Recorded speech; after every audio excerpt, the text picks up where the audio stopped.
தில்லியில் பிரதமர் நரேந்திர மோடி தலைமையில் தேசிய ஜனநாயக கூட்டணி நாடாளுமன்ற உறுப்பினர்கள் குழு கூட்டம் நடைபெற்றது. இந்த கூட்டத்தில் பிரதமர் நரேந்திர மோடி, மத்திய உள்துறை அமைச்சர் அமித்ஷா, பாஜக தலைவர் நிதின் நபீன் மற்றும் தேசிய ஜனநாயக கூட்டணியின் தலைவர்கள் பங்கேற்றனர். கூட்டத்தில் பங்கேற்ற அனைவரும் மூவர்ண கொடியை கையில் ஏந்தி உற்சாகமாக அசைத்தனர்.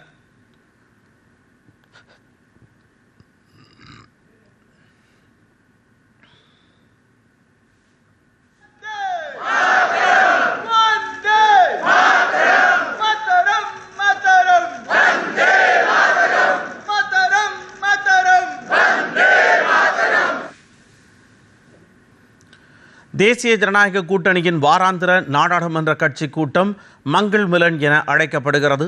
எம்பிக்களிடையே ஒருங்கிணைப்பை மேம்படுத்தவும், நாடாளுமன்ற உத்திகள் மற்றும் மக்கள் நல திட்டங்கள் குறித்து விவாதிக்கவும் இந்த கூட்டம் செவ்வாய்க்கிழமைகளில் கூட்டப்படுகிறது.